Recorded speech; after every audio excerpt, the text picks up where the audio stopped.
Iglesia, camino a redención de las Asambleas de Dios,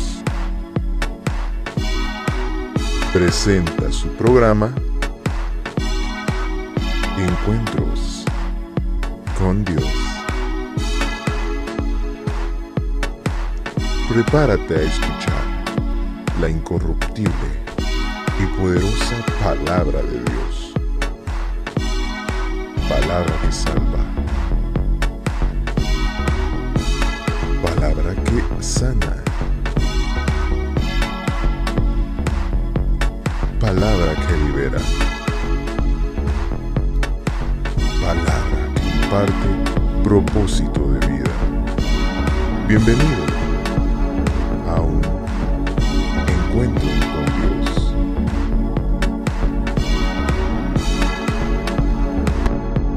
Hemos estado considerando qué aspectos nos hacen rechazar el plan de Dios para nuestras vidas, como lo es el fijarnos en las deficiencias de otros para justificar las nuestras, que es una.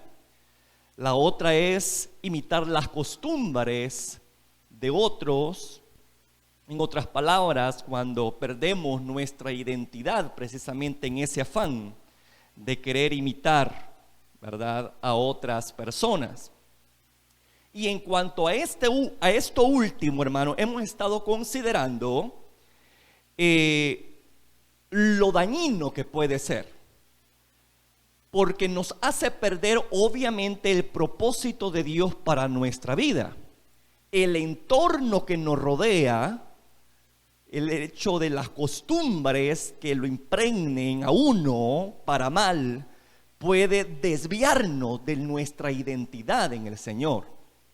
Aparte de eso, ese entorno en el cual nosotros nos rodeamos también puede afectar nuestra alma. Y yo les ponía un ejemplo el jueves pasado de Noemí. El nombre de Noemí significa dichosa y placentera. Pero las circunstancias, el entorno que rodeó a Noemí en un momento dado de su vida, ella decidió dejar esa identidad y adoptar otra. Ya no era dichosa, ya no era placentera, ya no era Noemí. Ahora decía: llámenme Mara, porque en gran amargura estoy. Entonces ahí podemos darnos cuenta, hermano, que el entorno que nos rodea puede obviamente infectarnos a nosotros en cuanto a comportamiento, en cuanto a costumbres, estilo de cómo hablamos, incluso cómo nos vestimos. De acuerdo a lo que nosotros vemos, tratamos nosotros de adaptarnos a esa situación, y debemos de tener cuidado. Porque nosotros como ciudadanos del reino de Dios hemos sido llamados a salir fuera de las costumbres de este mundo y adoptar las costumbres y leyes del reino de Dios. Amén. Pero no solo eso, sino aguardar que este entorno que solamente se respira dolor, tristeza y muerte, no nos afecte a nosotros en nuestra alma. Y vayamos a terminar, hermano, obviamente llenos de resentimientos y rencores, etcétera, que al final del día nos descalifican de nuestra identidad para con Dios. Cosa muy diferente con lo que sucedió con José. José tuvo un entorno muy difícil desde sus comienzos. En su núcleo familiar fue a Egipto, un entorno pagano completamente, pero él no se contaminó. Caminó con Dios. Dios estuvo con él. Y aparte de eso, lo más importante, que mantuvo su alma libre ¿de qué? De resentimientos y de amarguras, que perfectamente pudieron haberlo descalificado, hermano. Tenga mucho cuidado con las raíces de amargura, porque lo alejan de la gracia y de la misericordia de Dios. Estamos para recibir abundante bendición a través de la gracia de Dios, pero repito, si usted guarda resentimientos, rencores por el entorno que lo marcó para mal, tenga cuidado, porque no va camino a bendición, sino camino ¿a qué? A una vida de desdicha, a una vida, hermano, de mediocridad espiritual, porque no se va a desarrollar como Dios quiere que se desarrolle. Entonces hablamos ampliamente de José, cómo él logró superar esa situación y cómo cumplió su destino. Por eso lo que dice en Romanos 12:2, no imiten, fíjese bien, no imiten la conducta ni la costumbre de este mundo, sean personas nuevas, diferentes, de novedosa frescura en cuanto a conducta y pensamiento. Y aquí viene lo interesante: para que comprobéis cuál sea la voluntad de Dios, que es agradable y perfecta.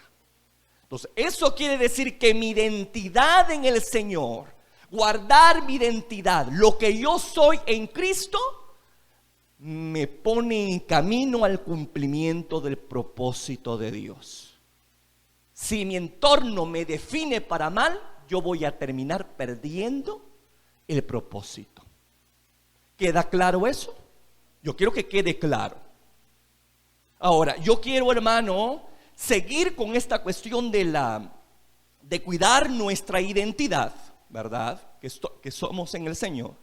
Pero hoy vamos a dejar ya a un lado la vida de José y vamos a traer a otro personaje bíblico que igual su entorno fue difícil, pero no comprometió su identidad. Y me refiero a Daniel. Daniel. Fíjese bien, amado. Daniel y 3 jóvenes, por cierto, ¿verdad? Que usted ya conoce perfectamente su historia. Daniel, al igual que José, fue enviado a tierra ajena, no por voluntad propia, sino por circunstancias adversas que en ese momento Daniel estaba enfrentando. Repito, no porque él se lo haya buscado, sino que eran consecuencias del pecado de una nación que se rebeló contra Dios. Y este muchacho se vio inmerso en esto y fue llevado cautivo precisamente a Babilonia. José fue llevado a Egipto y Daniel fue llevado ¿a dónde?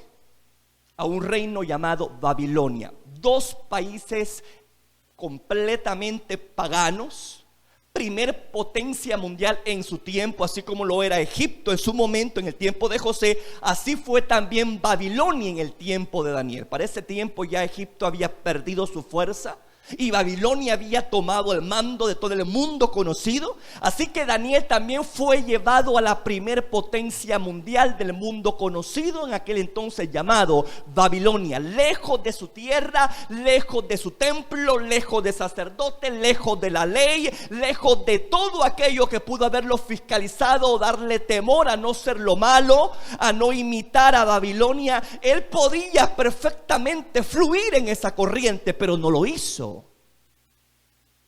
¿Me escucha? Y cuando fue llevado a Babilonia, ¿sabe cuántos años tenía este joven? Aproximadamente lo mismo que José, 17 años. En una edad, hermano, donde no me van a dejar mentir, que las adolescentes son como, ¿cómo se llama? Los camaleones. Lamentablemente se adaptan más a lo malo que a lo bueno y tratan de imitar más lo malo que lo bueno. Y es la lucha que tienen los padres con los adolescentes. Porque de repente miran algo y los atrae. Yo quiero eso. De repente hay algo que quieren imitar en alguien y yo quiero eso. Y lo hacen pues. Y aunque el padre esté constantemente ahí, se pone en una situación tal que qué difícil es lidiar con esa etapa de la adolescencia. Pero yo le voy a decir que tampoco es imposible y no se rinda con ello. Porque no hay cosa más poderosa que la oración de un padre para con su hijo. Ahora, el punto que quiero yo abarcar es la convicción de estos adolescentes. Por eso yo les digo una cosa. Cuando tenemos estos jovencitos así, ¿verdad? Que son muy dados a imitar las cosas del mundo y justifican, o mejor dicho, los padres justifican su actuar por el estado o la etapa en que están. Yo le digo, no haga eso, porque no hay justificación alguna. Porque si somos cristianos, hermanos, si somos personas que hemos crecido en el Señor, si usted ha tenido esa bendición de traer a sus hijos en ese avance, ¿verdad? Que ellos han conocido palabra, que ellos han sido formados a través del discipulado, de doctrina, etcétera. Ya estos muchachos tienen convicción. Y llega el momento donde ellos tienen que probar su valía, lo que son en el Señor, ¿verdad? Así que para mí la etapa de la adolescencia en el cristiano es una prueba. No estoy hablando del mundo, no, estoy hablando de cristianos adolescentes que nacieron en el evangelio y ya tienen sus años de 15 a 17 o 18, una edad en la cual ellos quieren experimentar, imitar, etcétera. Si hay convicciones en su corazón, eso las van a llevar donde quiera, donde estén y con quien estén. No escuché amenes, porque usted no está convencido de eso, porque no lo ha vivido, por lo que veo. Si usted había sido diferente, y es triste reconocerlo, pero hay que reconocerlo, algo ha fallado. Algo ha fallado ahí, amado. A mí me impacta cuando yo escucho de adolescentes como José, como Daniel, que en tierra extraña ellos no se dejaron contaminar. Y pudieron perfectamente hacerlo sin ningún tipo de prejuicio, porque ahí no estaba papá, no estaba mamá. Estaban en tierra ajena, como que me dicen, ¿verdad? Ahora yo estoy en El Salvador y mañana estoy en Japón. Sin que nadie me conozca, una tierra nueva, tierra, gente nueva, diferente. Entonces, pero imagínense, un adolescente comportándose de esa manera. Yo digo, ¿qué es lo que hace la diferencia?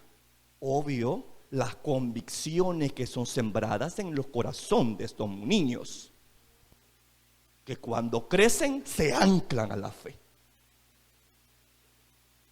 Entonces, padres, usted tiene niños todavía de edades que pequeñitos, ¿verdad? De 2 años, 3 años, 4 años. Tráigalos a la iglesia. Que ellos se acostumbren a ver la casa de Dios. Que puedan ser educados aquí de decir, vamos a escuchar, ahora vamos a adorar a Dios, hijo, y vamos a enseñarle, ¿verdad? Y usted empieza a enseñar y empieza usted con su propia forma, ¿verdad? Con su experiencia empieza a meter a sus hijos en ese ambiente de adoración. Empieza a ¿qué? A inculcarles, a sembrarles semilla.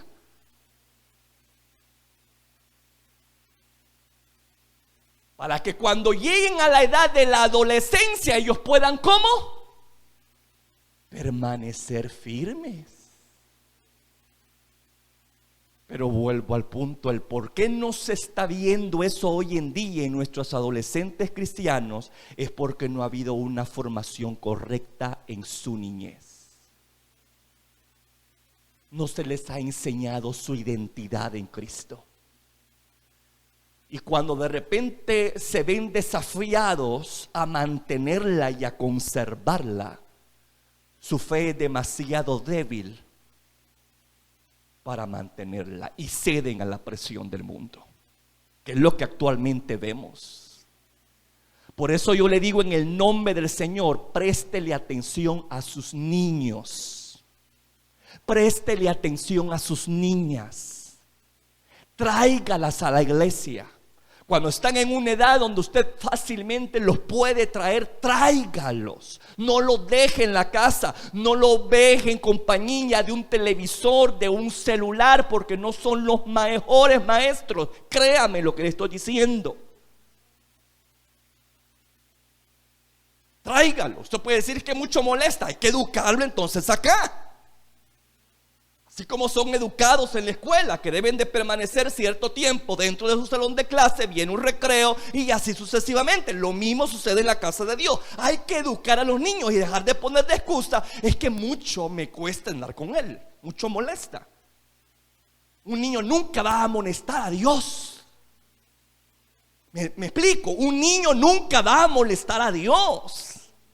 Es más, dice, dejad a los niños que vengan a mí, porque de los tales es el reino de los cielos. Las actitudes de los niños, la edad de los niños es propicia para formar una identidad que lo va a marcar de por vida. Pero hay que trabajar con ellos. Dice, instruye al niño, no al adolescente, mucho menos al joven o adulto, en el camino correcto, para que cuando fuera viejo se mantenga en él. Entonces yo le digo, si usted tiene niños a su cargo, hay que motivarlos a que buscar de Dios, a ir a la iglesia, etcétera. Nunca los deje en su casa, porque después le digo, van a llegar a la edad de los 13 a 17 años, donde les va a traer más el mundo, porque han estado más en contacto con Él que con Dios. Han estado más en contacto con una atmósfera negativa que con una atmósfera positiva. Me estoy dando a entender, iglesia. Así que por favor, ojo con eso. No perdamos esa generación que tiene en sus manos. A mí me da tristeza leer en la Biblia cuando dice que murió Josué, murió toda esa generación y se levantó otra que no conocía a Dios. Y yo me pongo a pensar, ¿cómo es que no conocía a Jehová? Entonces no era culpa en realidad de esa generación, era culpa de la anterior, que no le supieron inculcar los valores cristianos de su fe judía. Entonces esa es la responsabilidad de papá, esa es la responsabilidad de mamá. No solamente está preocupado de que tenga que comer, que vestir, como que su salud, su educación, perfecto. Pero recuerde que su hijo no es más que un cuerpo que vestir y alimentar.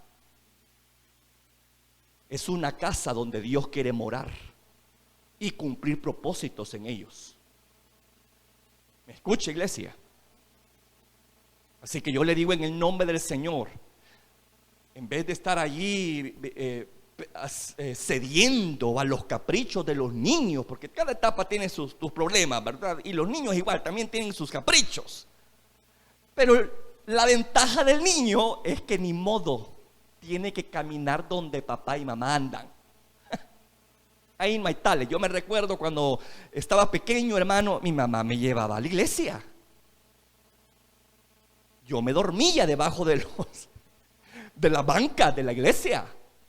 Mamá me llevaba cuadernos volados ahí para que yo escribiera y me entretuviera ahí, no andar ahí corriendo haciendo cosas, ¿no? Nunca me dejaba pues en la casa, ahí me llevaba. Aún cuando tenía que hacer tareas allá, iba yo al templo con mis cosas y ahí hacía mis tareas a veces. Ahí me ponía a estudiar. Pero él tuvo siempre ese cuidado de llevarme a la casa de Dios y ahora se lo agradezco.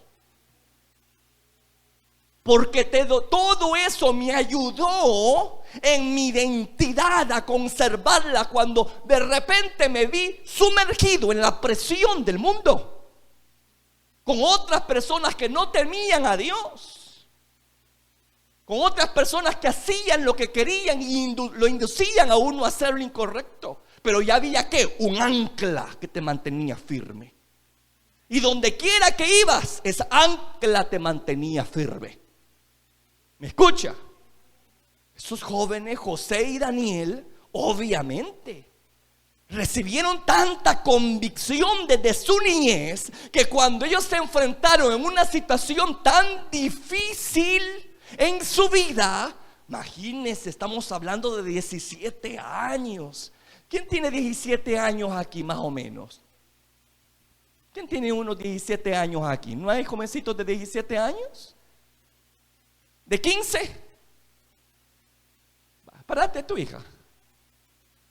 Imagínese. Daniela, ¿verdad? Sentate, hija, gracias.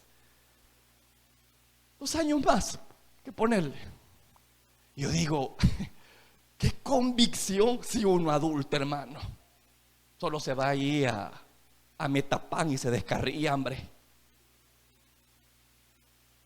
No puede salir a un lugar donde está un poquito libre, ¿verdad? Entre comillas. Sin ojos que lo puedan estar viendo, manos que lo puedan estar señalando. Y uno ya se siente con libertad de hacer a veces cosas que no debe de hacer.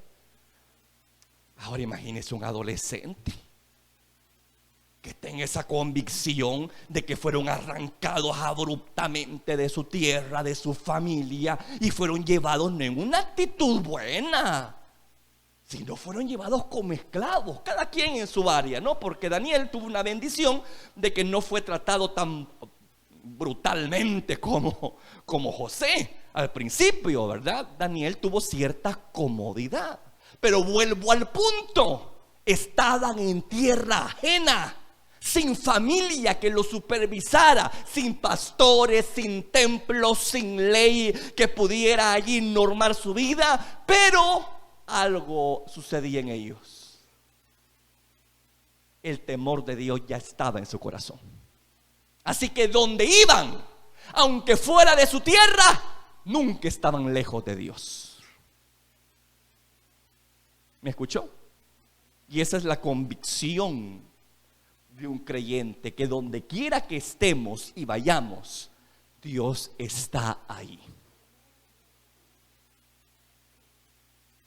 Daniel fue otro joven que a sus 17 años mantuvo su identidad en una primer potencia mundial de su tiempo llamado Babilonia. Ya puede usted imaginar, ¿verdad?, las cosas que vio en Babilonia. Ahí estaban las cosas como esos jardines colgantes, que eran una de las maravillas del mundo en aquel tiempo, ¿verdad? Eso era una cosa impresionante. Yo creo que cualquier adolescente le pudo haber llamado la atención de todo lo que observaba a su alrededor. Pero vuelvo al punto: me sorprende que estos muchachos no dejaron entrar al mundo dentro de sus corazones. Siempre lo mantuvieron al margen y siempre mantuvieron su identidad como judíos que eran. Su fe judía, Jehová su Dios, el temor hacia Él. Y eso marcó sus vidas y lograron el cumplimiento de sus propósitos divinos. Porque conservaron ¿el qué? Su identidad.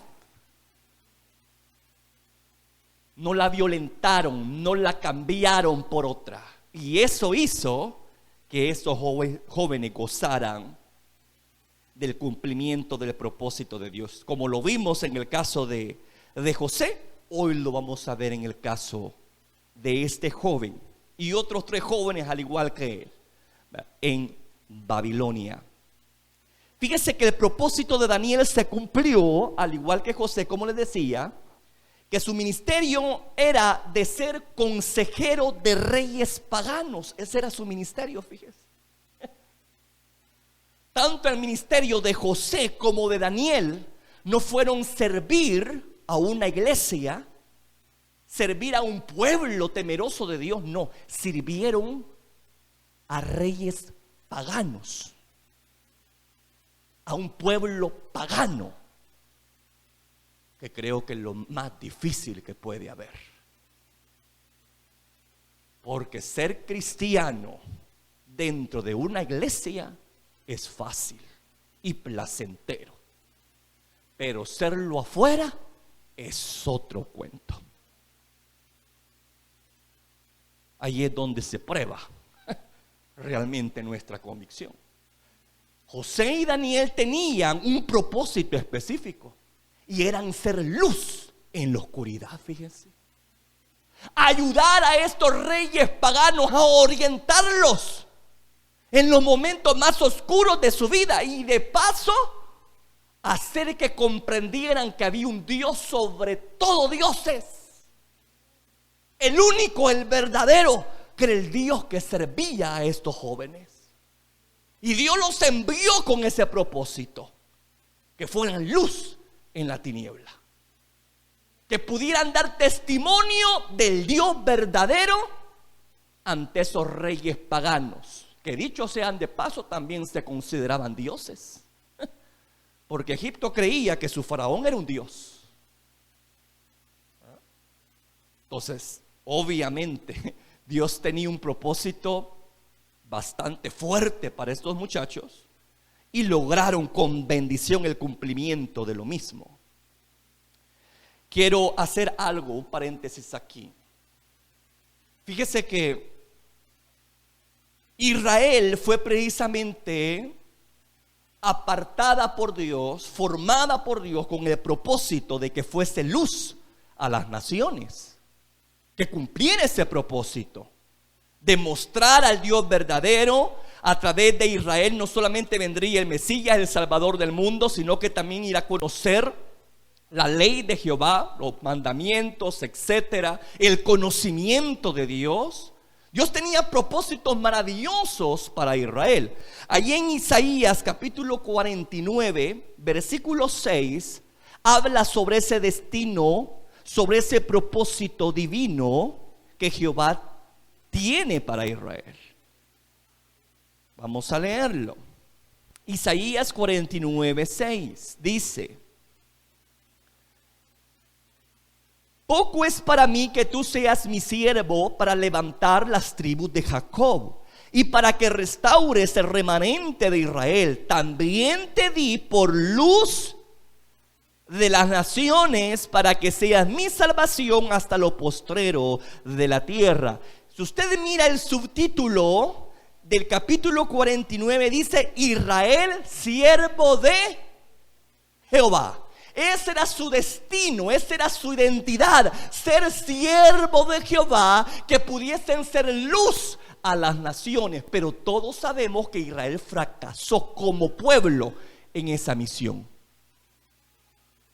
¿Me escucha? Lo va a cumplir, déjeme decirle, lo va a cumplir en la gran tribulación. Porque Dios va a levantar a 144,000 judíos y van a esparcir palabra de Dios alrededor del mundo. Ahí van a cumplir esa profecía de ser luz a las naciones. Pero mientras tanto, ahorita Israel está adormecido espiritualmente.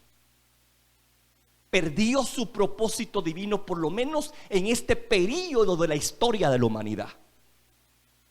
Por su descuido, por su pecado, por su rebelión, por su obstinación, en fin.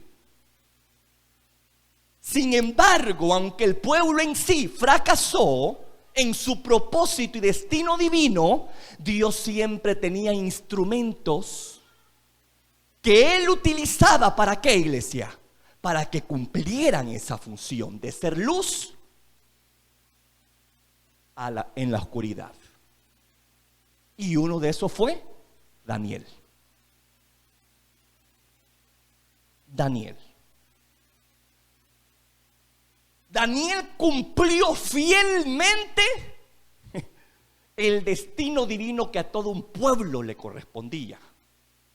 Pero como todo el pueblo falló, vino juicio sobre el pueblo, vino cautividad sobre el pueblo. Pero en medio de esa cautividad, en medio de tanta rebeldía, había un remanente que Dios siempre tenía preservado para utilizar y seguir cumpliendo su propósito en las naciones. Y para ese propósito fue levantado Daniel. Daniel fue uno de ellos. Cumplió ese propósito. Yo quiero decirle una cosa. Las cautividades que sufrió Israel no fue sencilla, no fue fácil. Fue una reprensión fuerte, pero también ayudó para que la luz brillara en la oscuridad. ¿Me escucha? Ahí tenemos precisamente esta historia de Daniel. Cuando Judá cae cautiva por los babilonios, ¿verdad? Y he llevado mucha gente a Babilonia. El pueblo estaba sufriendo las consecuencias de su pecado, pero aún en medio de esas consecuencias, Dios también quería que Israel cumpliera su propósito, que era ser luz en las naciones paganas. A mí me causa bastante, ¿qué le diría? Sorpresa, admiración, las cosas que Dios hace, amado. Porque aún en medio de nuestras disciplinas y correcciones, Él siempre le cumple su propósito en usted. En medio de la vara, en medio del cinchazo, en medio de todas las situaciones difíciles que nosotros mismos provocamos por nuestra rebeldía, siempre Dios se interesa, se preocupa y busca la forma de que el propósito se cumpla en tu vida. Y así fue con Daniel, fíjese. Daniel fue llevado cautivo, fue separado abruptamente de sus padres, quemaron sus casas, sus terrenos fueron malogrados de una forma terrible, sus cultivos fueron quemados y fue llevado a tierra extraña. Él estaba sufriendo la pérdida de sus seres queridos, pero Dios tenía un propósito para este joven, y es que sirviera de bendición a su propio verdugo. Imagínense, así es Dios. Así es Dios, que ocupa las cosas negativas en algo positivo para ti y de bendición para otros.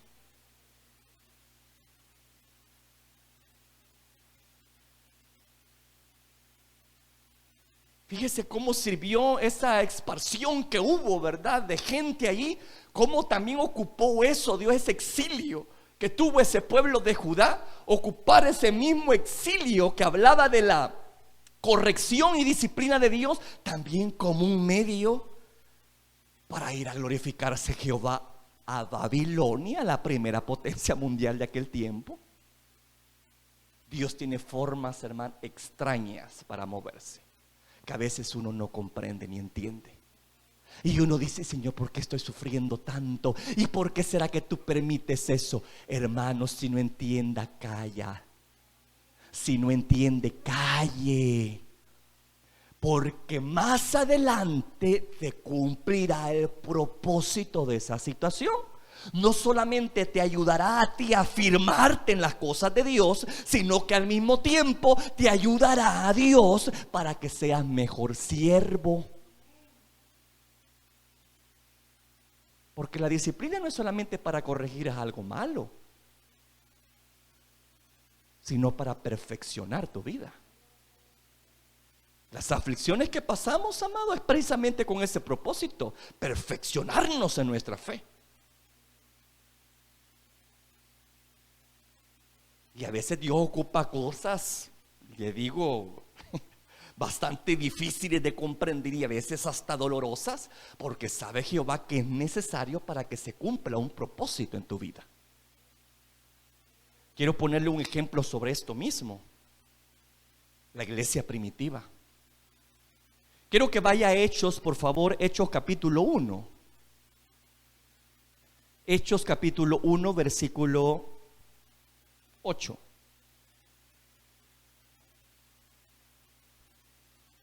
La iglesia que estaba por nacer en el día del Pentecostés, Dios le dijo aparte de ella lo siguiente. Jesús le dijo: pero recibiréis poder cuando haya venido sobre vosotros el Espíritu Santo, y me seréis testigos. ¿A dónde? En Jerusalén, en Judea, en Samaria y hasta lo último de la tierra. Quiere decir que Jesús no los quería solamente en casa. El propósito de Jesús era, al igual que Israel, hacerlos luz para las naciones. Pero sucedió algo curioso. La iglesia primitiva se encuevó, por así decirlo, en Jerusalén, en su propia tierra, y dejó de cumplir ese mandamiento. Que Jesús les dijo: me van a ser testigos en Jerusalén, en Judea, Samaria y hasta lo último en la tierra. Usted sabrá que los samaritanos no se llevaban mucho con los judíos, y muchas veces Jesús no los incorporaba a sus prédicas, a sus enseñanzas, a su bendición, porque él había sido llamado a las ovejas perdidas de Israel. Pero ya cuando se cumplió todo, usted ya sabe, la muerte de Cristo quitó esa separación que había y Dios dio ese mandamiento, que no solamente Israel iba a ser bendecida con la salvación, sino que el mismo Israel iba a ser canal de bendición para alcanzar a esas naciones gentiles. Y por eso es que Jesús les dijo: no solamente se me van a quedar en su país, en Israel. Yo quiero que ustedes se vayan, salgan de sus fronteras y prediquen las buenas nuevas de salvación. Que vayan a toda tierra y digan: arrepiéntanse, porque el reino de los cielos se ha acercado. Bueno, y así empezaron a hacerlo, pero en su propia casa. Y Pedro empezó a predicar, 3,000 personas se convirtieron y un gran avivamiento. Usted ya conoce la historia, pero pasa algo desapercibido. Yo quiero que vaya a Hechos capítulo 8. Aquí le sucedió algo malo a la iglesia naciente. Hechos capítulo 8, 1 al 5. ¿Ya lo tiene? Bien. Y Saulo consentía en la muerte. Acá hablando de Esteban, ¿verdad? Y en aquel día hubo una ¿qué? ¿Qué hubo en aquel día para la iglesia primitiva, para la iglesia naciente? Una gran persecución. No era algo sencillo, era difícil, pero Dios tenía un propósito para eso. Yo quiero que entienda algo. Cuando Dios nos bendice, no es para que nos estemos deleitando en nuestras bendiciones. Cuando Dios nos bendice es porque nos está demandando que demos. Yo te bendigo para que seas de bendición. La iglesia estaba siendo bendecida con presencia del Espíritu Santo, sin precedente alguno, con dones, con prodigios, con señales, con maravillas, con milagros. El pueblo estaba disfrutando una luna de miel con el Maestro, el nuevo Maestro, el Espíritu Santo. Pero se les había olvidado el ¿qué? El mandamiento de Jesús, que le dijo: yo no solamente los quiero predicando en Israel, quiero que salgan de estas fronteras y que vayan a toda parte del mundo. Por eso es que empezó la persecución. Primero, un acto disciplinario, porque lo que es de Jehová, lo que es sus hijos, Dios los corrige cuando se están saliendo del camino. Y cuando vio Jesús que su iglesia estaba agarrando un camino cómodo, de estar estancado en aquel círculo de comodidad de su nación, etcétera, y no estaban proyectándose a salir fuera, vino el Señor y dijo: no. Tengo que enviarles hormigas rojas a estos. ¿Ya los han picado las hormigas a ustedes? ¿Ya se han parado en hormigueros de esos crueles? ¿Qué hace usted cuando se paren ellos y le empiezan a picotear? Se queden ellos: ¡ay, qué bonito! Así se pone usted: ¡ay, qué lindo! Y pone el pie para que le siga subiendo. ¡No, hombre! Usted sale corriendo de ese lugar. Así es la persecución.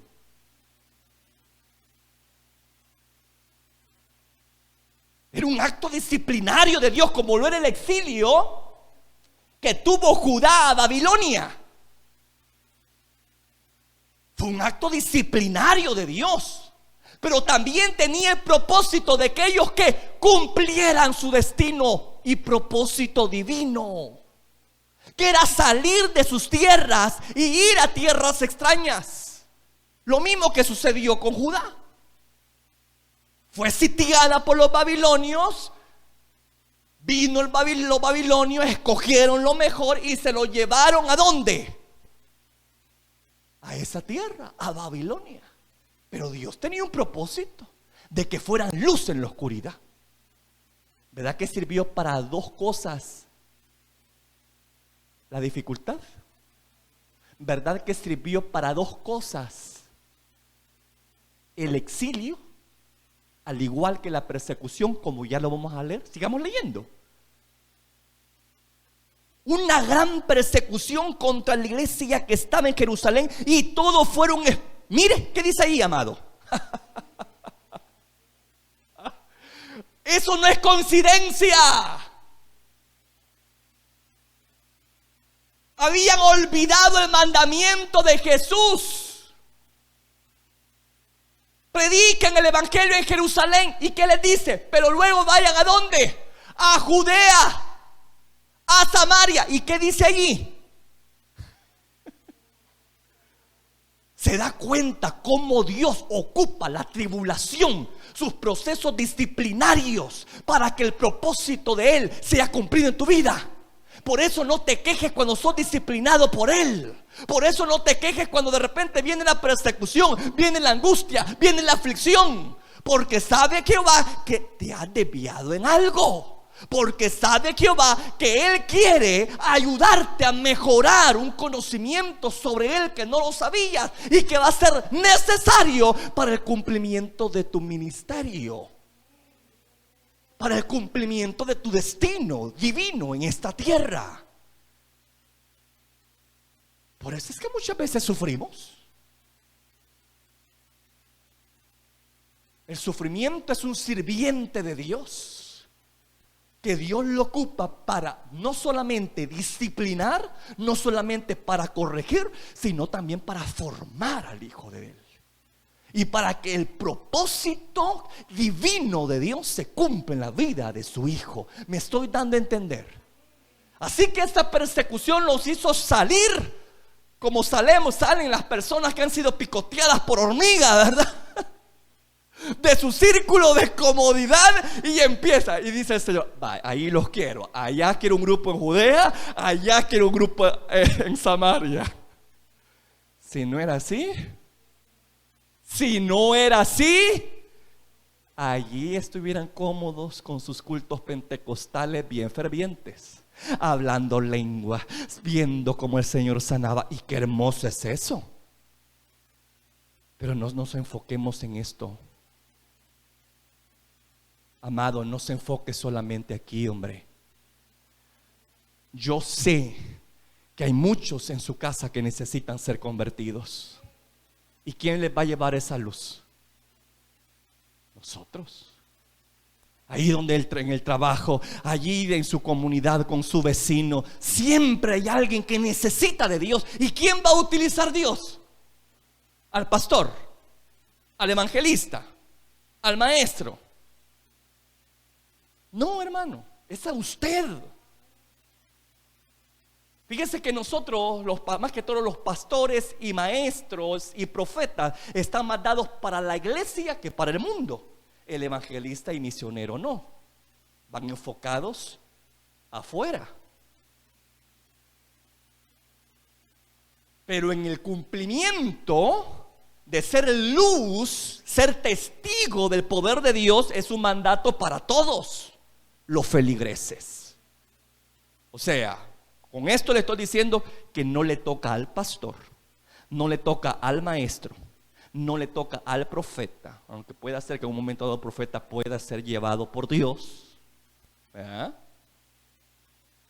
Pero eso de evangelizar es para todos los que creen en Cristo.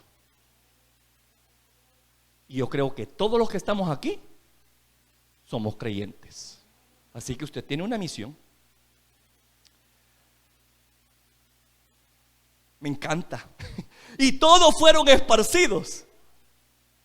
Yo digo, cuántas cosas nos ahorraríamos nosotros, hombre, si obedeciéramos. Pero dice el Señor, bueno, como no quiere por las buenas ni modo. Mira, una gran persecución hizo que el mandamiento de Jesús se cumpliera. Porque cuando Jesús dice algo, se cumple, hermano. Aquí no es cuestión de, como muchas veces hacemos nosotros en nuestras congregaciones, ¿verdad? Que los pastores dicen una cosa a los miembros y de repente aquí entró y por allá salió. Con Jesús topa, papito. con Jesús topa. Porque a un hombre usted lo puede mangonear en un momento dado, a Jesús no. Y Jesús lo va a poner incómodo a usted y va a tratar con usted para que haga lo que tiene que hacer. Una gran persecución mandó. No solamente por disciplina, sino también para que cumplieran el propósito divino. Yo digo, ¿por qué esperar una disciplina y una corrección tan fuerte para hacer la voluntad de Dios? Pero así somos nosotros. El Señor está diciendo, así te quiero. Quiero que hagas esto, quiero que te comportes así, que mantengas tu identidad.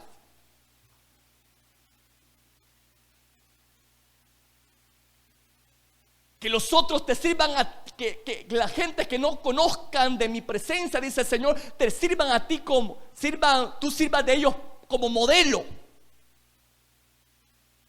de cómo debe de vivirse la vida, de cómo deben de enfrentarse los problemas. Pareces un cristiano, que usted marca diferencia. Hoy que el mundo está lleno de pánicos, de ansiedades, de temores, ¿cuál cree que debe de ser la conducta del cristiano? Totalmente diferente. Pero dígame así, ¿verdad? Con sinceridad, ¿será que se está cumpliendo eso al 100% en la iglesia? Y lamentablemente creo que no. Porque muchos de los que dicen ser creyentes están entrando en ese círculo de ansiedad y de aflicción de espíritu por el mañana. Que a saber, Señor, ¿y cómo me va a ir? ¿Y que me van a quitar un empleo? Y Padre, la enfermedad. ¿Y que hago aquí a zozobra? Que cuidado que alguien me toque. Mire, hermano, ahora ya uno ya no se debe de cuidar por los ladrones. Si yo me he dado cuenta que de repente usted va caminando y de repente tú rozas la mano o el brazo de alguien y ya la gente le hace así. Ya se va limpiando. Y que yo digo, ¿qué cosas en lo que hemos caído, hombre? Y yo no le digo que uno debe de ser precavido, pero hay cosas que son extremos de personas que no tienen a Dios en su corazón. Me encanta lo que le dijo el apóstol Pablo a los tesalonicenses cuando les reprende y les dice: es que ustedes no tienen que comportarse como el mundo, como que no tienen esperanza. Marquen diferencia. La gente que ha muerto, sepan que ustedes tienen una promesa gloriosa, van a resucitar para vida eterna. No los quiero tristes con sus pérdidas. Marquen diferencia, muéstrenle al mundo cómo se deben de enfrentar las crisis de la vida. Pero cuando no lo hacemos, Dios nos mete en crisis a nosotros. Ahí está que Dios tiene doble trabajo. No solamente la preocupación de un mundo que necesita que la luz brille, sino a que hacer que la iglesia brille como debe de brillar y que actúe como debe de actuar. Y cuando no lo hace, por eso es que Él procede primero con su casa, con su iglesia. Por eso es que aquel dicho que dice: el juicio empieza por casa.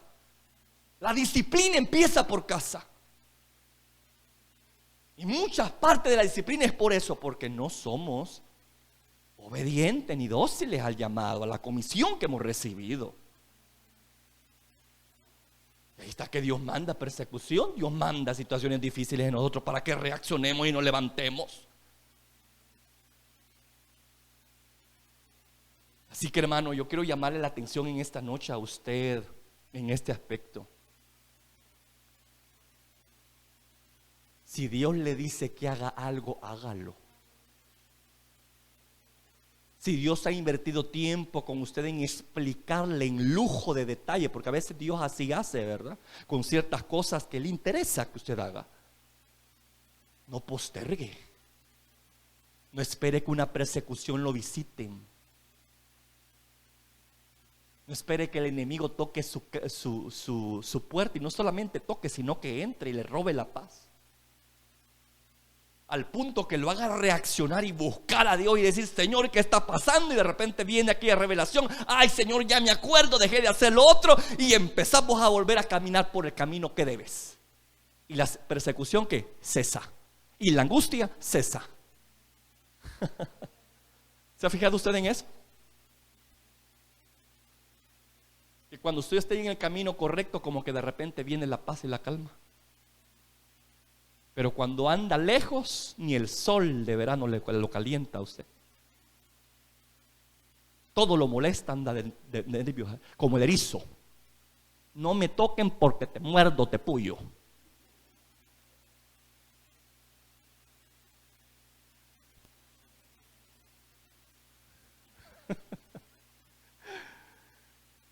Así somos cuando estamos fuera de la voluntad de Dios, señores. Ni nosotros mismos nos aguantamos. Seamos sinceros. Sin el poder de Dios no hay gracia. No hay gracia. Solo hay desgracia.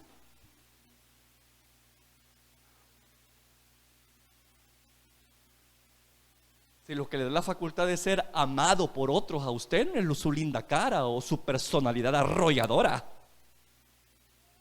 sino porque la gracia de Dios está sobre su vida. No se confunda. No se confunda. Es la gracia de Dios la que nos hace brillar.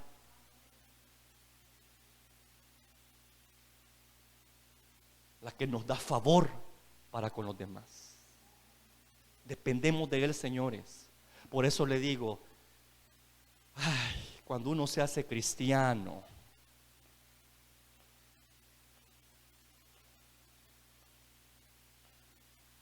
no es solo de venir a pasar el tiempo a una iglesia o correr por una bendición material, espiritual, física, económica, qué sé yo. No, hay un propósito del por qué está la iglesia. Y si ese propósito no se cumple, tarde o temprano, Dios mandará hormigas rojas que te picoteen y que te hagan salir de tu círculo de comodidad y que cumplas tu ministerio, que cumplas tu llamado, que no dejes las cosas a mitad del camino, que acabes lo que empiezas. Dios está interesado en forjar carácter en ti.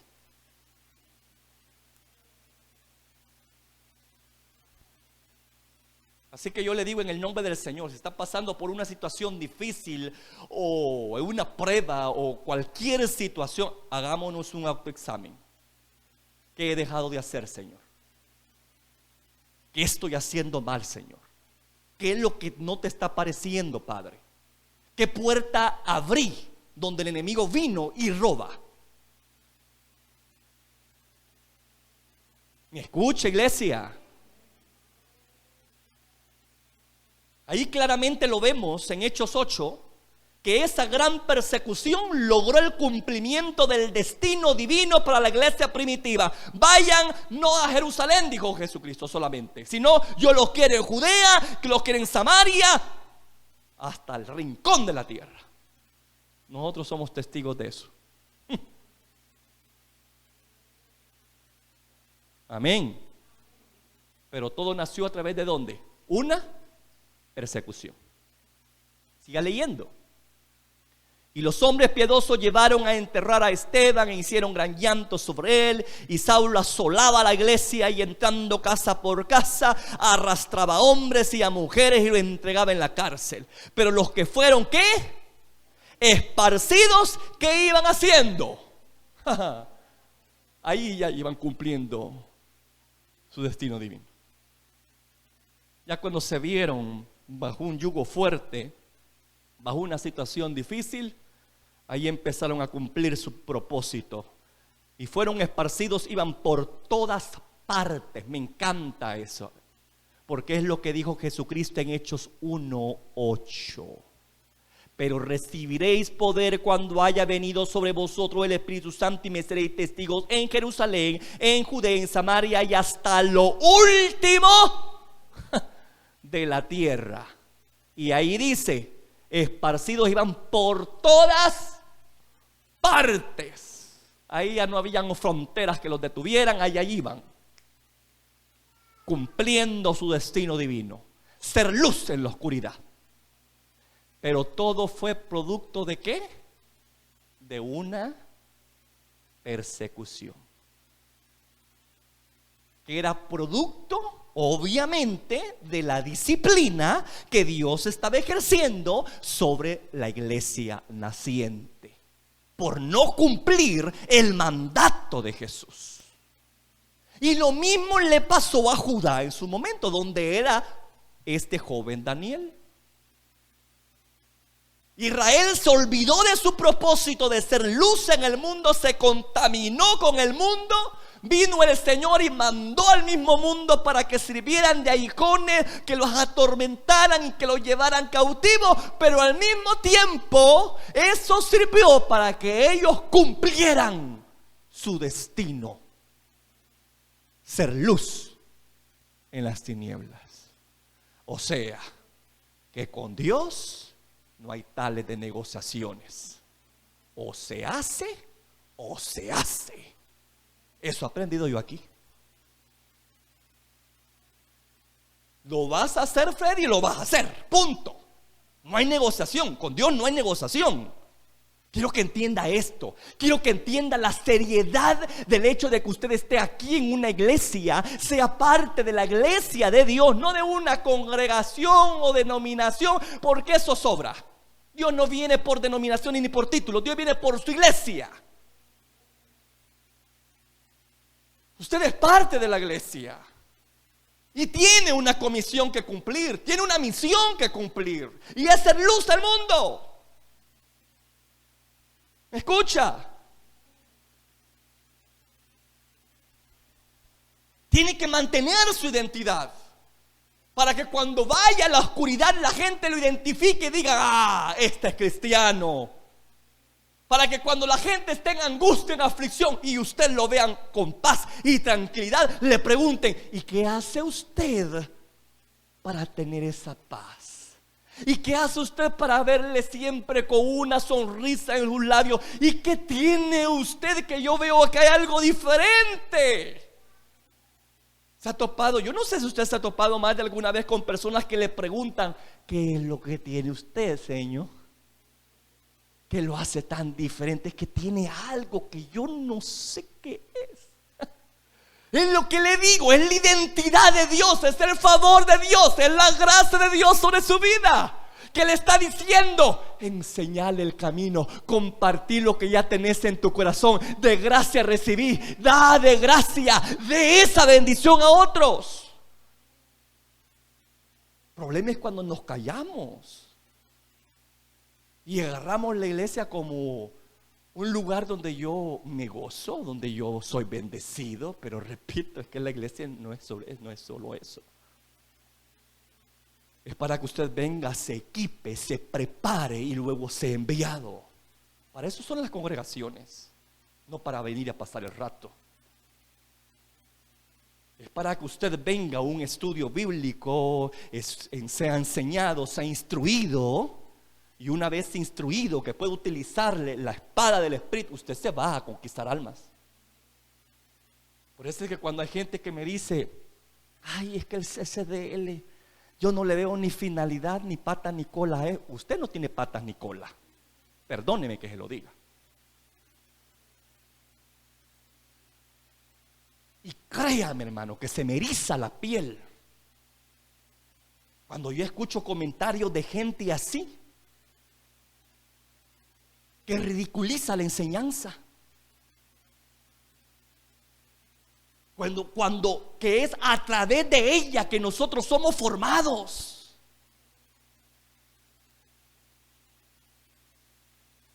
Cuando es a través de ella que somos retados y se nos dan armas, se nos equipa para cumplir nuestro propósito, que no es de estar encuevado en estas cuatro paredes. Pero entienda una cosa: tenemos que prepararlos para enviarlos. Y ese es el propósito de las congregaciones. No venir a ser sanados, eso es parte, o ser bendecidos, o ser inyectados con una preciosa promesa y que usted se va contento. Oh, wow, qué lindo lo que Dios me ha prometido. Eso es parte, pero no es el todo. La esencia del cristianismo es que usted sea luz en la oscuridad, que usted marque diferencia, que usted le traiga la paz, la felicidad a aquel que lo ha perdido por las cosas que suceden en el mundo. No que se comporte igual o peor que ellos.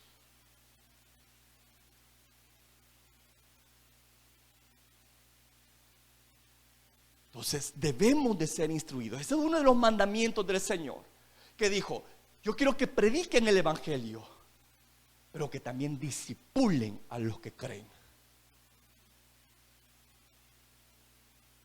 Cuando una persona rechaza la enseñanza, ridiculiza este tipo de situaciones que les permite al cristiano poder, desde los primeros comienzos hasta lo más complejo, despertar aquel hambre por conocer más, o sea, y de repente digan: yo no le veo cuál es la razón a eso. Yo digo: Señor, qué barbaridad. Señor, ten misericordia, Padre.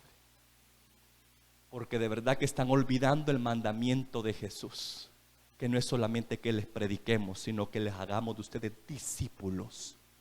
Y un discípulo no se hace de la noche a la mañana, hermano. ¿Me escucha? En un discípulo hay que invertir tiempo, hay que invertir estudio, prepararlo, capacitarlo, equiparlo. Y cuando hay personas que dicen: no, yo no quiero saber nada de estudio, yo no quiero, y quieren andar ahí como libres, ¿verdad? Como gallinas sueltas del corral. Yo digo: ¿y esta gente qué son? No son ovejas, son cabras. Perdóneme, porque la oveja es la que se somete al pastor. La oveja siempre va atrás del pastor. La cabra, si usted se fija, no va así. El pastor tiene que ir ¿a dónde? Detrás de las cabras, apoyándolas, porque si no te caminan. Y ahí anda riándolas. Se sueltan a un lado, sueltan al otro, saltan aquí, saltan allá. Las ovejas no. Como son miopes, ellas tienen que ir juntas todas. Y tienen que sentir y percibir el olor de su pastor. Y ahí van siguiendo al pastor. ¿Qué somos nosotros? Ni se lo digo, vuelvo a decir, porque para mí es algo ofensivo. Pero creo que está entendible, ¿verdad? La situación.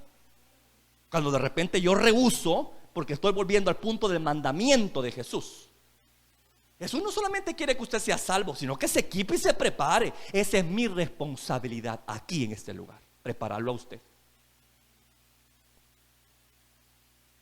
capacitarlo a usted, enseñarle a usted. Que usted no aprende es otra cosa.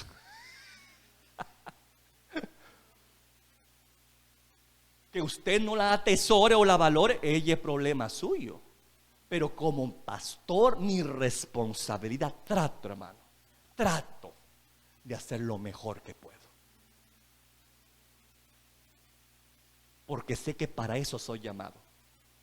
Yo no tengo que andar ahí casa por casa evangelizando a la gente. No, hombre, ese es el trabajo de usted como oveja.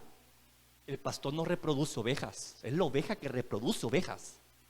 Aún en la natural así es, ¿sí o no? El pastor lo que tiene que hacer es darle bueno alimento a las ovejas para que cuando se reproduzcan tengan crías fornidas y preciosas. Amén. Les da buen alimento, las cuida, etcétera. Ese es el trabajo del pastor. Que el pastor tiene que andar por un lado, tiene que andar por el otro. ¿Quién le ha dicho a usted?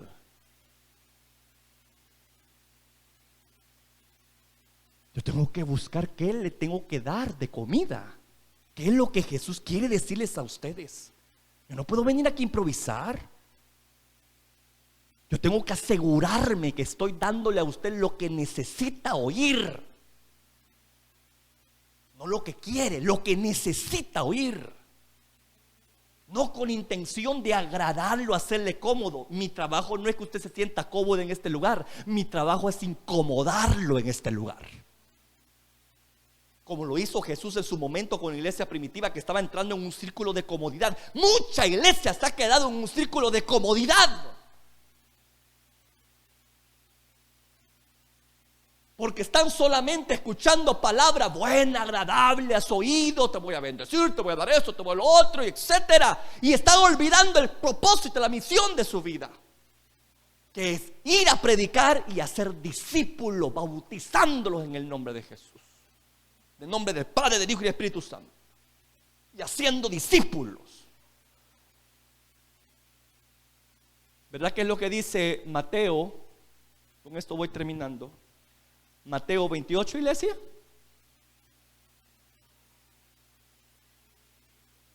Mire el mandamiento,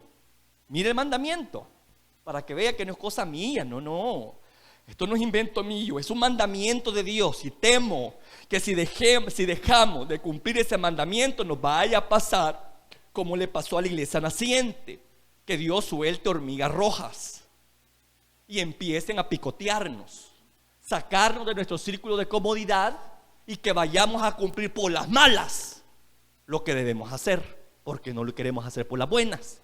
Pero con Cristo así es: o se hace o se hace.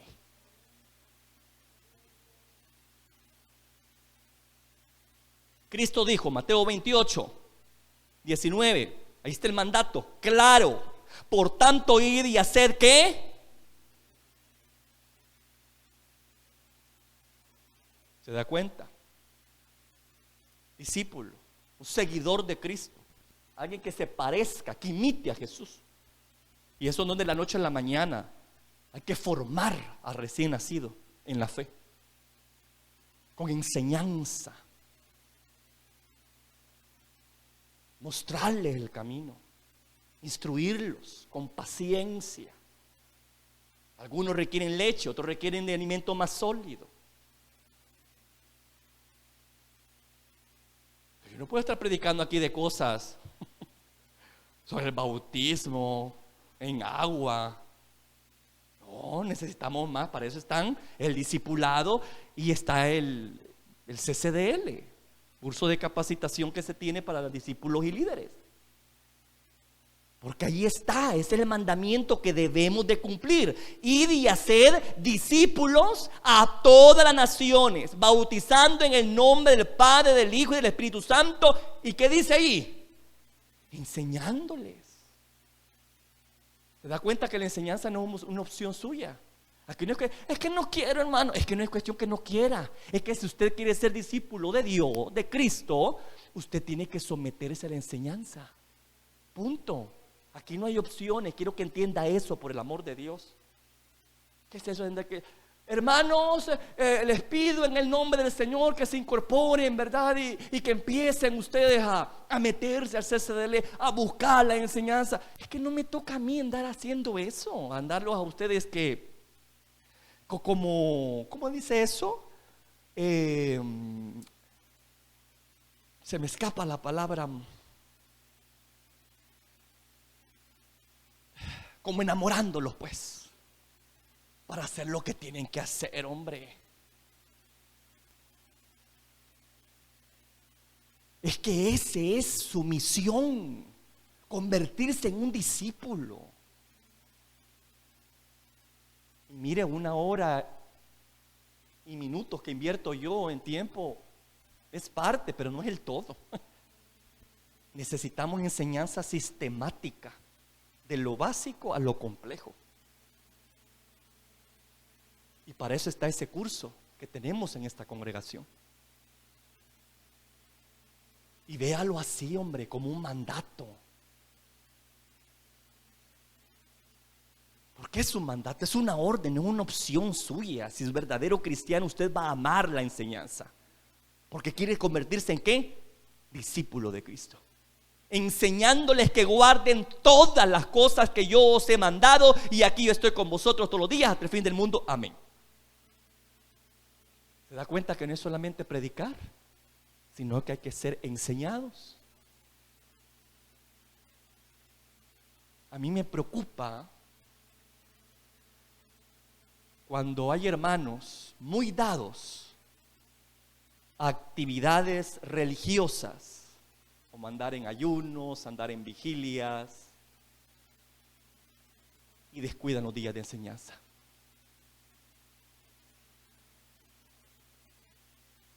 Y yo digo, ¿y esta gente qué va a dar?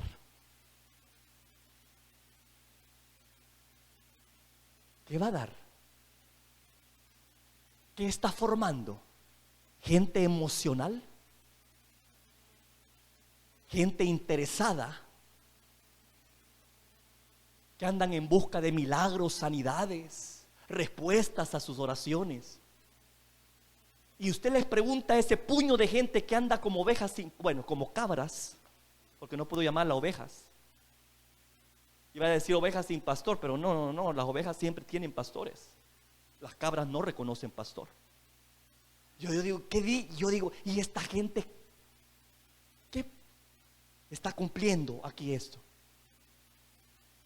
Perdone, mi amado, yo sé que estoy incomodando a algunos, más de algunos los estoy incomodando. Pero el evangelio es más que ayunos y vigilias. Que usted anda ya, vamos a una vigilia, vaya, aleluya, aleluya, gloria a Dios, aleluya, aleluya, aleluya, que el santo Dios. Perdóneme, pero el cristianismo es más que dones. Es más que una sanidad. Es más que un milagro. Dios se preocupa por la formación de usted. Y lamento que algunos de ustedes, algunas personas no estén aquí. Pero aquí hay unas personas que les gusta andar en esos lugares. Entonces yo le digo, sean ustedes portadores de este mensaje. Y díganle, hermano, está bonito el ayuno, precioso, la vigilia en línea, nos gozamos, pero hermano, yo no lo veo los días jueves ni domingos. Y necesitamos ser enseñados, si no vamos a ser engañados. Un pueblo ignorante hace fiesta el diablo, Señor. ¿Me escucha? Allí surgen herejías, allí surgen divisiones. Que Dios nos libre de tal cosa. Así que yo le digo en el nombre del Señor, este es el propósito. Lo que le dijo Jesús a la iglesia: quiero que prediquen y vayan a todo el mundo predicando la palabra. Y aquí dijo Cristo lo mismo, solo que anexa esto: quiero que hagan discípulos, que les enseñen mi palabra, que nos instruyan, que les digan lo que deben de hacer, cómo deben de comportarse, cuál es la identidad que deben de tener en mí. ¿Cómo quiero yo que se comporten en el mundo? Y eso no lo van a hacer en un ayuno, en una vigilia, en un tiempo de clamor lindo, porque uno se siente bendecido. Pero yo he comprendido que es más que eso. El ayuno, la vigilia, los tiempos de oración solamente son ¿qué? Mecanismos para fortalecernos espiritualmente, para cumplir nuestra comisión, que al fin del día se resumen en dos cosas: predicar y discipular. Punto. Ahí se reduce la misión de la iglesia: predicar y discipular. Punto. Lo demás es añadido, Señor.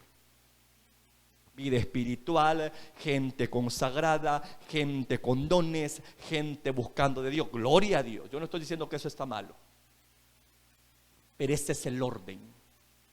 Y mi deber como pastor es decírselo. Repito, mi deber como pastor es decírselo. Está bien, yo no le voy a prohibir. Vaya al ayuno, vaya a la vigilia, vaya, aliméntese, recárguese.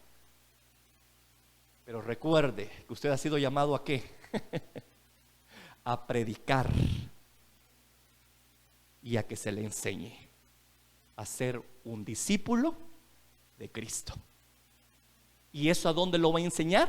¿Dónde lo va a aprender? En una congregación debidamente organizada y preparada para tal cosa. ¿Me estoy dando a entender, iglesia? Mi ánimo, ni Dios lo permita, es de ofenderle a usted ni dañarle, sino hacerle ver las prioridades en el Evangelio. Porque no quiero que el día de mañana su pastor, no yo, su pastor, estoy hablando de Jesús, lo discipline, lo corrija y después pregunta, bueno, padre, ¿y por qué me está pasando eso? ¿Será que dejaste de hacer tu propósito original? ¿Cómo estás con tus servicios en los días de enseñanzas? ¿Cómo estás con esa cuestión de inscribirte a un curso de sistemático de la Biblia? ¿Cuántas veces lo estás postergando? Que nunca tienes tiempo. Hasta que de repente viene algo, ¿verdad?, fuerte a tu vida que te hace reaccionar. Y ahí está ya en la clase. Ahí está ya escuchando. No permitamos eso, hombre. No permitamos que la persecución nos haga reaccionar. Aprendamos por la buena, iglesia. Mantengamos nuestra identidad y que esa identidad ayude a otros a marcar rumbo en su vida, para bien. Amén. Cierre sus ojos, por favor. Padre, buen Dios, en esta hora de la noche yo te agradezco este tiempo tan especial que tú nos has dado de poder bendecirte, de poder bendecir nuestras almas con tu palabra. Yo te pido que nos ayudes a poder comprender esta situación, Padre. Que muchas veces vienen persecuciones, viene el enemigo y arremete contra nosotros, nos roba cosas y estamos en situaciones adversas porque hemos dejado de hacer cosas primordiales para ti, Señor. Y de repente tú permites una persecución, tú permites una situación difícil en nuestra vida para que reaccionemos. Para que cumplamos ese destino. Señor, ayúdenos a entender que contigo tus mandamientos no son cosas negociables. O se hace, y esa tu forma, no a la nuestra. Que aprendamos a ser personas disciplinadas. Que podamos atar las cosas en su lugar, Padre, ponerlas en su lugar y priorizar. Yo me he dado cuenta que el predicar tu palabra, que el ser instruido en tu palabra es una prioridad no negociable. Señor, ayúdanos a no andar solamente persiguiendo experiencias espirituales, sino un encuentro contigo que me transforme en lo que me debo de transformar, en un predicador, en un portador de las buenas nuevas, que sea luz en las tinieblas, y que no solamente ande buscando de que la gente me bendiga con alguna palabra o que me ayude con una carga espiritual, porque eso se llama egoísmo. Cuando solamente me preocupo por mí, cuando solamente me interesa mi cuerpo, mi familia, y eso es malo delante de tus ojos. Y ya lo vemos como tú actúas de una manera tan drástica, Padre. La iglesia primitiva se encajonó en Israel y de repente vino una persecución interna que los dispersó y terminaron haciendo tu voluntad, sin antes haber probado una fuerte persecución. Ayúdanos, Padre. Al igual como le pasó a Judá, que perdieron su identidad, vino el rey, los de Babilonia, lo llevaron muchos de ellos como cautivos a tierra extraña, como consecuencia de haber descuidado su identidad, de no ser luz en medio de las naciones. Y aquí acabamos de aprender que contigo se hacen las cosas o se hacen. El pueblo de Israel, Judá mismo, terminó haciendo tu voluntad en situaciones difíciles, siendo exiliados allí en tierra ajena. Pero allí sirvieron de luz. Allí tu luz brilló en ellos y se cumplió el destino. Pero a través de una situación adversa previa. Señor, líbranos de tal cosa, Señor. Que podamos aprender por las buenas, Padre. Que podamos aprender por las buenas, Padre. Que no tengamos necesidad de que venga el enemigo y nos empiece a perturbar y nos empiece a hacer cosas donde nos haga llorar, nos haga sufrir, para luego venir a comprender cuál es lo que tú quieres. Ayúdenos, Señor, porque para eso es la palabra de Dios, la enseñanza, para que comprendamos lo que tú quieres y que una vez que lo hemos comprendido lo practiquemos. Sencillo. Ayúdenos pues a no complicar las cosas, Señor. Padre, yo clamo en esta noche por las necesidades de este pueblo. Tal vez algunos encontraron respuesta del por qué están pasando situaciones difíciles. Quizás se han desviado del camino, se han desviado del propósito y ahora están enfrentando situaciones como la ansiedad, como el temor, o cosas que puedan estar sucediendo en su familia, con los vecinos, en el trabajo. Solamente tú y ellos saben, Señor. Pero hazle ver, Padre, que muchas veces se debe a que ellos han dejado prioridades afuera, que ellos se han descuidado de su ministerio, que lo han dejado a mitad del camino, que se están enfocando en cosas del mundo y han descuidado las cosas espirituales, que no están llevando un equilibrio correcto con los compromisos que tienen contigo y con los que tenemos con el mundo, Señor. Porque hay responsabilidades que cumplir en esta tierra. Ayúdenos, Señor, a buscar ese equilibrio.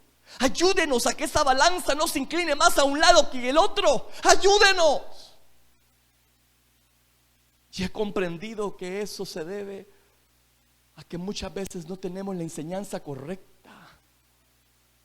Muchas veces, Padre, la ignorancia nos lleva a perder bendiciones. Como dice la palabra del Señor, mi pueblo perece porque le faltó conocimiento.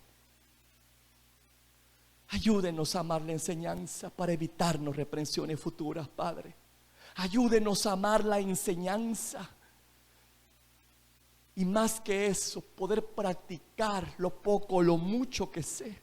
Y yo me voy a evitar muchas persecuciones. Yo me voy a evitar muchos dolores de cabeza. Yo me voy a evitar muchas pruebas y dificultades en el camino. Porque he entendido a las buenas que no tienen necesidad de que tú mandes, Señor, allí gente que empiece a recordarnos cuál es nuestro propósito y misión.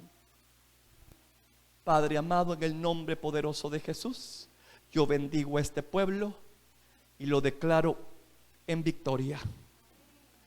Yo lo bendigo, guárdale de todo mal y de todo peligro, que tus propósitos santos se cumplan en su vida y que sigan adelante creyendo que lo que tú has empezado tú lo vas a terminar, pero que también cada uno de nosotros contribuyamos en ese proceso, Padre. Te lo pido en el nombre poderoso de Jesús. Y todos decimos amén y amén. Si este audio ha sido de bendición para ti, te invito a que te suscribas, a que le des like y que actives la campanita de notificaciones para que estés al pendiente de cuando se suben los videos. Asimismo, comparte este video con todos tus contactos y amigos para que sea de bendición con cada uno de ellos. Que Dios te bendiga.